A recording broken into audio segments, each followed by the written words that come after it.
Hello students, myself Dr. Nisha Jain, I'm Associate Professor in Zoology और इस साल मैं आपको zoology पढ़ाऊंगी।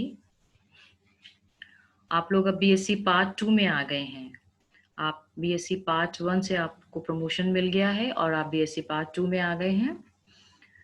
क्योंकि हम बीएससी पार्ट 2 में आए हैं और अभी बीएससी पार्ट 1 का हमने एग्जामिनेशन नहीं दिया है, तो मैं आपको थोड़ा सा ब्रीफ आइडिया देना चाहूंगी कि बीएससी पार्ट 2 में पूरे साल हमें क्या पढ़ना है और क्या हमें प्रैक्टिकल्स करने हैं, हमारे कितने पेपर्स होंगे, क्या मार्किंग स्कीम होगी, किस तरह से डिस्ट्रीब्यूशन होगा अपनी यूनिट्स का, वो सब मैं आपको डिस्कस करूंगी। तो हम लोग आइए सबसे पहले बीएससी पार्ट 2 का जूलॉजी का सिलेबस डिस्कस कर लेते हैं।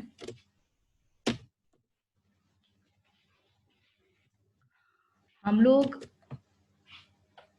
आपका यूनिवर्सिटी ऑफ राजस्थान के अंदर आपका कॉलेज आता है और अभी हम लोगों का 2020 नहीं, ये 2021 आपका एग्जामिनेशन होगा। ये मैंने लिस्ट रखी है यहाँ पे, state university in Rajasthan. We have 10 universities in Rajasthan जो कि सरकारी यूनिवर्सिटीज कहलाती हैं। इसमें यूनिवर्सिटी ऑफ राजस्थान जो सबसे बड़ी यूनिवर्सिटी है, उसी के अंडर में आपका गवर्नमेंट कॉलेज जयपुर आता है और आपको यूनिवर्सिटी ऑफ राजस्थान के सिलेबस को ही फॉलो करना है, क्योंकि हर यूनिवर्सिटी का अलग अलग सिलेबस होता है। पर चूंकि आपका college government college Jaipur university of Rajasthan में आता है, तो हम लोग यूनिवर्सिटी ऑफ राजस्थान के सिलेबस को फॉलो करते हुए आगे पढ़ाई करेंगे। आपका बीएससी डिग्री जो ये कोर्स है 3 ईयर डिग्री कोर्स है, जिसमें कि आपने बीएससी पार्ट 1 पूरा कर लिया है और आप बीएससी पार्ट 2 में आ गए हैं। अभी तो आपका आई डोंट नो आपका क्या परसेंटेज रहा होगा, लेकिन अगर आपको फर्स्ट डिवीजन लानी है तो आपको 60% मार्क्स स्कोर करने होते हैं। सेकंड डिवीजन लानी है तो 48 से 60 के बीच में आपको स्कोर करना होता है और आपको मिनिमम पास मार्क्स जो है वो कम से कम 36% आपको लेके आने होते हैं। आपका जो स्कीम है एग्जामिनेशन का, फर्स्ट ईयर के अंदर आपके कंपलसरी सब्जेक्ट्स भी थे और ऑप्शनल सब्जेक्ट्स भी थे, पर हम बीएससी पार्ट 2 के अंदर केवल ऑप्शनल सब्जेक्ट ही पढ़ते हैं, जो कि आपके बायोलॉजी ग्रुप के 3 होते हैं। You have 3 optional subjects, that is zoology, chemistry and botany. All these 3 subjects are of 150 marks each. और इस 150 मार्क्स को भी अगर आप देखेंगे तो ये आपका 33, 33, 34 एंड 50 मार्क्स होता है। इसका मतलब 33, 33 एंड 34 मार्क्स आपके तीनों पेपर्स के हैं, 1, 2 and 3, and 50 marks is actually for practicals. जैसा कि मैंने आपको बताया है कि आपके 3 पेपर हैं और तीनों मिला के 100 मार्क्स के होते हैं। पेपर 1 आपका 3 आवर्स ड्यूरेशन का होता है और ये 33 मार्क्स का होता है। पेपर 2 आपका 3 आवर्स का ही होता है और ये भी 33 मार्क्स का होता है। पर पेपर 3 आवर्स ड्यूरेशन का है, लेकिन ये 34 मार्क्स का होता है।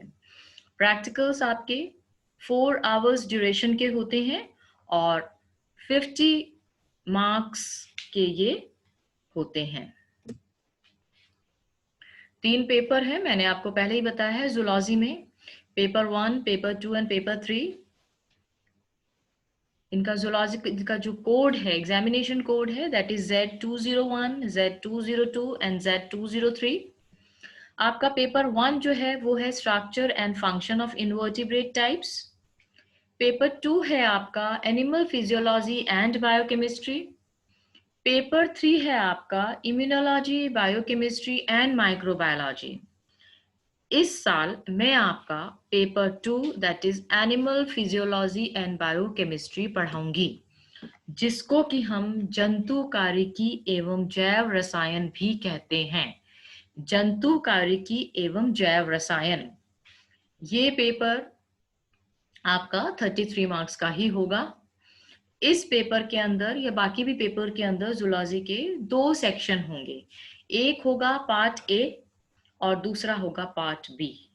पार्ट ए के अंदर आपके 9 क्वेश्चंस आते हैं, 1 मार्क्स ईच, जिसको आपको 25 वर्ड्स में आंसर देना होता है। 25 शब्दों में आपको उसका उत्तर देना है। 9 प्रश्न है, 1 मार्क का 1 प्रश्न है। सेक्शन बी 2 से लेकर 10 तक जो क्वेश्चंस होते हैं वो सेक्शन बी में होते हैं, और ये सेक्शन बी 3 यूनिट्स में डिवाइडेड होता है, that is 1, 2 and 3 unit. 1 unit के अंदर 3 क्वेश्चन होंगे, सेकेंड यूनिट से 3 क्वेश्चन होंगे और थर्ड यूनिट से आपके 3 क्वेश्चन होंगे। आपको हर यूनिट से एक एक क्वेश्चन का उत्तर देना है, और उसके अलावा एक क्वेश्चन आप किसी भी यूनिट में से कर सकते हैं। टोटल आपको पार्ट बी में 4 क्वेश्चन करने होते हैं, जो कि 6 नंबर का एक क्वेश्चन होता है। जैसा कि मैंने आपको बताया, paper 1 structure and function of invertebrate types है। इसके अंदर 3 सेक्शंस होंगे, section A, section B and section C. Section A जो आपका होगा उसके अंदर हमको ऑर्थोपोडा और नाइकोफोरा के बारे में पढ़ना है। इसके एनिमल्स आपके सिलेबस में प्रिस्क्राइब्ड हैं, palaemon, prawn, scorpio, periplaneta, grasshopper and apis. And नाइकोफोरा में आपके एक एनिमल है, पेरिपेटस। सिमिलरली सेक्शन बी के अंदर आपको मोलस्का, इखानोडर्मेटा एंड हेमिकॉर्डेटा फाइलम के एनिमल्स के बारे में पढ़ना है, जिसमें आपके पाला, यूनियो, सीपिया आ जाता है। इकाइनोडर्मेटा के अंदर आपका एस्ट्रियस, इकाइनस और कुकुमेरिया आ जाता है, और हेमिकॉर्डा के अंदर बेलेनोग्लासस आ जाता है, जिसका कि फाइलोजेनेटिक सिग्निफिकेंस आपको पढ़ना है। सेक्शन सी इन्वर्टिब्रेट एडेप्टेशंस का है, जिसके अंदर आपको salient features of Hemichordata, canal system in sponges, parasitic adaptations in helminths, social organisation in termites, direct and indirect development in insects, water vascular system of starfish, crustacean larva, its mouth parts of insects, and parasitism of crustacea. ये सारा आपको पूरे साल के अंदर पढ़ना है। दूसरा पेपर जो कि मैं आपका स्टार्ट करूंगी वो है एनिमल फिजियोलॉजी एंड बायोकेमिस्ट्री, जंतु कारिकी एवं जैव रसायन। ये पेपर भी आपका 3 सेक्शंस में डिवाइडेड है, section A, section B and section C. Section A और सेक्शन बी आपका जो है वो जंतु कारिकी का होता है, दैट इज एनिमल फिजियोलॉजी, और सेक्शन सी जो है आपका वो आपका जैव रसायन का होगा, जिसको कि हम बोलेंगे बायोकेमिस्ट्री। हम सेक्शन ए और सेक्शन बी के बारे में थोड़ा सा मैं आपको इसका इंट्रोडक्शन दे देती हूँ। सेक्शन ए और सेक्शन बी, जैसा कि मैंने आपको बताया है कि ये जंतु कारिकी जिसके के अंदर हम फिजियोलॉजी के बारे में ही पढ़ेंगे, और इसमें भी हम केवल मैमल फिजियोलॉजी को ही रेस्ट्रिक्ट करेंगे, हम लोग इन्वर्टिब्रेट फिजियोलॉजी नहीं पढ़ेंगे। हम मैमल फिजियोलॉजी के अंदर आपके जो चैप्टर दे रखे हैं उन्हीं को पढ़ेंगे, उन चैप्टर्स के अंदर जो कंटेंट दिया हुआ है उसी पे रेस्ट्रिक्ट रहेंगे। जैसा कि आप देख रहे हैं, सेक्शन ए के अंदर आपके 4 चैप्टर हैं। पहला चैप्टर है आपका फिजियोलॉजी ऑफ डाइजेशन, जिसको कि हम पाचन की कारिकी भी कहते हैं। पाचन की कारिकी के अंदर हमारे सिलेबस के अंदर various types of digestive enzymes and their digestive action in alimentary canal, इसके अंदर हम खाद्य पदार्थ और खाद्य पदार्थ का किस प्रकार से पाचन होता है ये हम पढ़ेंगे। सेकेंड चैप्टर जो आपका आता है वो आता है फिजियोलॉजी ऑफ ब्लड सर्कुलेशन, जिसको कि हम कहते हैं परिसंचरण की कारिकी। परिसंचरण की कारिकी के अंदर हम लोग पढ़ेंगे composition and functions of blood, जिसको कि हम रक्त का संगठन भी कह सकते हैं और रक्त के कार्य भी कह सकते हैं। मैकेनिज्म ऑफ ब्लड क्लॉटिंग, इसके अंदर रक्त का थक्का जमना या स्कंधन। हम हार्ट का चक्र, जिसको कि हम बोलते हैं कार्डियक साइकिल। हम पढ़ेंगे ब्लड प्रेशर, जिसको कि हम बोलते हैं कि रक्त दाब। हम पढ़ेंगे कार्डियक साइकिल, जिसको कि हम बोलते हैं हृदय चक्र। इसमें हम पढ़ेंगे बॉडी टेम्परेचर रेगुलेशन, ऊष्मा संरक्षण। ऊष्मा संरक्षण ये जो है आपका, ये आपका चैप्टर 2 कंप्लीट होता है। चैप्टर 3 जो कि आता है फिजियोलॉजी ऑफ रेस्पिरेशन, जिसको कि हम बोलते हैं श्वसन की कारिकी। श्वसन की कार्य की, जिसमें कि हम श्वसन के बारे में पढ़ेंगे, that is mechanism of breathing, exchange of gases, transportation of oxygen and carbon dioxide in blood and regulation of respiration. ये जो है आपका जिसके अंदर की श्वसन की क्रिया विधि हम कह सकते हैं, श्वसन का नियंत्रण कह सकते हैं, श्वसन का भागफल हम कह सकते हैं, इसके अंदर हमें ये कंप्लीट कवर करना है। उसके बाद हमारा आता है section, chapter 4, that is physiology of excretion, उत्सर्जन की कार्यकी। उत्सर्जन की कार्यकी के अंदर हमें kinds of nitrogenous excretory and products, उत्सर्जन के जो एंड प्रोडक्ट्स होते हैं उसके बारे में हम पढ़ेंगे। उत्सर्जन के एंड प्रोडक्ट्स के अंदर 3 आपके इसमें मेंशन है, अमोनोचैलिक, यूरिकोचैलिक एंड यूरियोचैलिक। फिर हम पढ़ेंगे role of liver in the formation of these end products, liver का क्या रोल है इन प्रोडक्ट्स को बनाने में। उसके बाद हम पढ़ेंगे functional architecture of mammalian kidney, function architecture of mammalian kidney, वक्र नलिका और नेफ्रॉन के बारे में। और साथ में हम पढ़ेंगे इसके अंदर hormonal regulation of water and electrolyte balance, जिसको कि हम होम्योस्टेसिस भी बोलते हैं, समस्थिति या होम्योस्टेसिस के बारे में हम इसमें पढ़ेंगे। तो सेक्शन ए के अंदर हम digestion, circulation, excretion and respiration 4 chapter के बारे में डिटेल स्टडी करेंगे। उसके बाद हम फिजियोलॉजी का ही जो सेक्शन बी है उसमें आपके 5 चैप्टर हैं, और इन 5 चैप्टर के अंदर हमारा पहला चैप्टर जो है वो है physiology of nerve impulse and reflex action. Physiology of nerve impulse and reflex action, तंत्रिका, आवेग एवं प्रतिवर्ती क्रिया की कार्यकी। इसमें हम पढ़ेंगे रिफ्लेक्स एक्शन, इसमें हम पढ़ेंगे functional architecture of neuron, origin and propagation of nerve impulse, synaptic transmission and reflex arc, synaptic transmission and reflex arc। हम इसके अंदर न्यूरॉन का क्रियात्मक संगठन पढ़ेंगे। हम इसके अंदर किस तरह से साइनेप्टिक प्रेषण होता है वो पढ़ेंगे, प्रतिवर्ती क्रियाओं का केंद्रीयकरण ये पढ़ेंगे हम, प्रतिवर्ती क्रिया दैट इज रिफ्लेक्स एक्शन, इसके बारे में हम पढ़ेंगे। फिजियोलॉजी ऑफ मसल कंट्रैक्शन, जिसको कि पेशीय संकुचन की कार्यकी कहते हैं। Functional architecture of skeleton muscle, पेशियों का प्रकार, जिसमें कि हम स्केलेटन मसल के बारे में पढ़ेंगे। Chemical and biophysical events during contraction and relaxation of these fibres, संकुचन के समय होने वाले परिवर्तनों के बारे में हम इसके अंदर पढ़ेंगे। तीसरा जो तुम्हारा तीसरा चैप्टर है वो है टाइप्स ऑफ एंडोक्राइन ग्लैंड्स, अंतस्रावी ग्रंथियां। अंतस्रावी ग्रंथियां जो आपके सिलेबस में दी हुई हैं, जैसे कि pituitary, adrenal, thyroid, pancreas, testis and ovary, इनके सिक्रीशंस और फंक्शंस, इनके क्या कार्य हैं और ये क्या सिक्रीशंस निकालते हैं, उनके बारे में हम इसमें पढ़ेंगे। चौथा चैप्टर हमारा होगा physiology of reproduction. Physiology of reproduction के अंदर हम पढ़ेंगे hormonal control of male and female reproduction, implantation, parturition and lactation in mammals.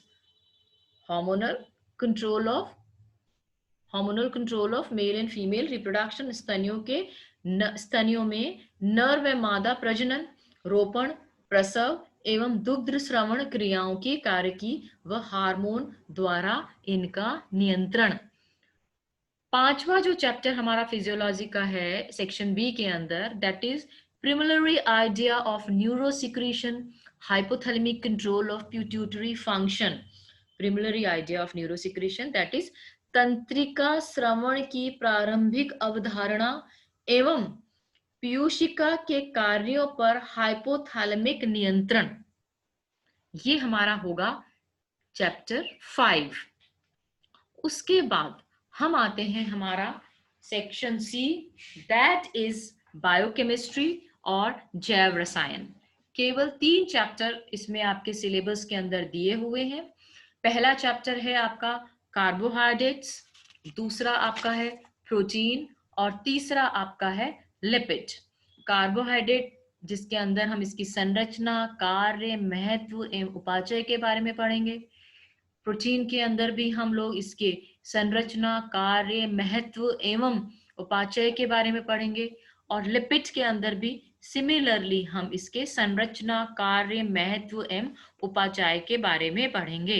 That is structure, function and significance, what is beta oxidative pathway of fatty acids, brief account of biosynthesis of triglycerides, cholesterol and its metabolism. So ये आपका जो है, this is all about paper 2, that is physiology and biochemistry, which I am going to take this year. इसके बाद हमारा तीसरा chapter paper आता है, that is immunology, microbiology and biotechnology. ये जो पेपर है इसमें आपके एज सच 3 सेक्शन है। सेक्शन ए इम्यूनोलॉजी को कवर करता है, सेक्शन बी आपका माइक्रोबायोलॉजी को कवर करता है और सेक्शन सी आपका बायोटेक्नोलॉजी को कवर करता है। इम्यूनोलॉजी के अंदर आपके 5 चैप्टर हैं, जिसके अंदर आपको immunology, antigen antibody reactions, immunity regulating cells, mechanism of humoral antibody mediated immunity and cell mediated immunity, ये आपको इसके अंदर पढ़ना है। और उसके बाद आपका सेक्शन सी जो है माइक्रोबायोलॉजी, ये थोड़ा सा लेंदी है आपका, जिसके अंदर आपको माइक्रोबायोलॉजी ब्रीफ इंट्रोडक्शन पहले आपको पढ़ना है। लेवनहॉक जो जिन्होंने इसको इन्वेंट किया था, इसके थेरीज के बारे में पढ़ना है। प्रोकैरियोटा दैट इज बैक्टीरियल सेल के बारे में पढ़ना है, इसके साइज, शेप, पैटर्न क्या होता है इसका, और इसका संगठन कैसे होता है ना। और इसके अंदर कौन सा genetic material that is chromosome का रेप्लिकेशन या बैक्टीरियल डीएनए क्या होता है, बैक्टीरिया के अंदर reproduction that is asexual reproduction या बाइनरी फिशन या बडिंग या एंडोस्पर्म फॉर्मेशन या फिर expose and cyst formation, sexual reproduction, conjugation, ये किस प्रकार के रिप्रोडक्शन होते हैं बैक्टीरिया के अंदर। Then microbial nutrition, carbon and energy source, nitrogen and minerals, organic growth factors, environmental factors, ये पढ़ना है। और लास्ट 6th चैप्टर जो आपका इसके अंदर आएगा वो आएगा bacteria of medicinal importance. There are certain bacteria जो कि बहुत मेडिकल पॉइंट ऑफ व्यू से बहुत इंपॉर्टेंट होते हैं, जैसे कोसाई एंड बेसिलियस, स्ट्रेप्टोकोसाई है और स्ट्रेप्टोकोसाई है, और डिप्थीरिया और टिटेनस है आपका।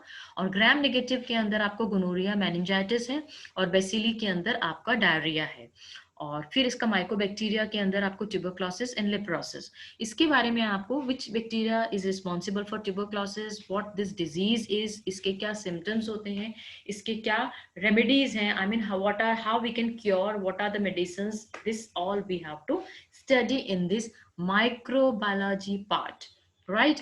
देन वी हैव पेपर 3 का section C, that is biotechnology, the last section।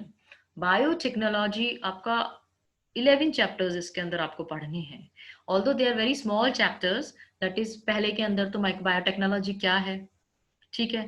फिर वेक्टर्स फॉर जीन ट्रांसफर क्या है, because vectors and genes are very important in biotechnology, how this transfer take place of vectors, basic concept of animal cell, tissue, organ in embryo culture, genetic engineering क्या है, इसकी applications आपको पढ़नी है, protoplasm fusion prokaryote और eukaryote में कैसे होता है, रिकॉम्बिनेंट डीएनए टेक्नोलॉजी क्या होती है ना। उसके बाद monoclonal antibodies and their applications, brief account of cloning, it's advantage and disadvantage, how this cloning, जैसे आपने सुना होगा ना डॉली का, किस तरह से डॉली भेड़ को बनाया गया था, it is by the process of cloning only, इसके क्या एडवांटेज हैं और क्या डिसएडवांटेज है, किस तरह से ये हमारे लिए लाभदायक और किस तरह से ये हमारे लिए हानिकारक है।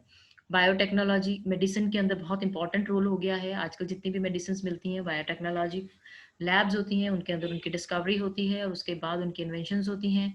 तो एंटीबायोटिक्स क्या होती हैं, वैक्सीन्स क्या होती हैं, एंजाइम्स क्या होते हैं, वाइटामिन्स, आर्टिफिशियल ब्लड क्या है। Then environmental biotechnology, a brief idea, हमें थोड़ा सा पढ़ना है इनके बारे में, metal and petroleum recovery, pest control, water waste water management treatment, right? Then we have last is food, drink and dairy biotechnology. Brief idea है ना, fermented food production, I mean किस तरह से दही है, चीज है, अल्कोहल है, ये बनते हैं. डेयरी प्रोडक्ट्स कैसे बनते हैं, वाइन, बियर, विनेगर किस तरह से बनाए जाते हैं, किस तरह से फूड प्रिजर्वेशन, दैट इज खाने को प्रिजर्व करके रखा जा सकता है जिससे कि उसकी शेल्फ लाइफ बढ़ जाए, जिससे कि वो लंबे समय तक हम उसको बिना खराब हुए काम में ले सकें. तो ये आपका हो गया पेपर 3. मैंने आपको बहुत डिटेल के अंदर आपको पूरे साल में क्या पढ़ना है और पेपर 1, 2 एंड 3 आपको कैसे कवर करना है, ये आपको अच्छी तरह से समझा दिया है. और नेक्स्ट जब हम लेक्चर में मिलेंगे तो मैं पहले आपको इसमें आपको प्रैक्टिकल्स के बारे में समझाऊंगी और उसके बाद फिर मैं आपका चैप्टर स्टार्ट करूंगी. मैंने आपकी, आप अगर चाहें तो इसका स्क्रीनशॉट ले लीजिएगा जिससे कि आपके पास बुक्स के नाम आ जाएं.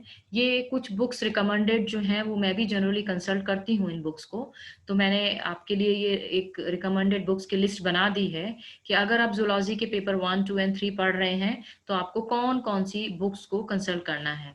आई नो आप CBH और RBT पे कॉन्सेंट्रेट करेंगे, ठीक है ना, लेकिन फिर भी कुछ अगर एक्स्ट्रा पढ़ना चाहते हैं तो मैं आपको रिकमेंड करती हूँ you must go through all these books also, जिससे आपका थोड़ा प्रोस्पेक्ट वाइडर होगा. This is the list of books. मैंने बहुत लंबी लिस्ट बना दी है इसके अंदर.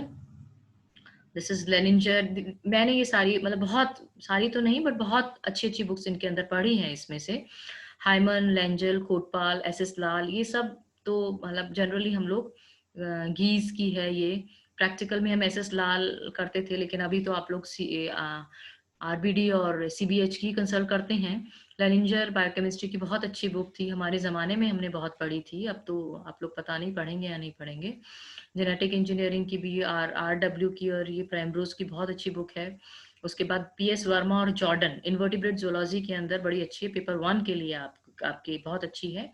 वर्मा और त्यागी की फिजियोलॉजी की बुक बहुत अच्छी है, बायोकेमिस्ट्री की अच्छी है. और बाकी आप ये एक बार आप देखिएगा सारी बुक्स जो आपको लगे कि दीज आर गुड वंस, तो आप इनको जरूर कंसल्ट कीजिएगा.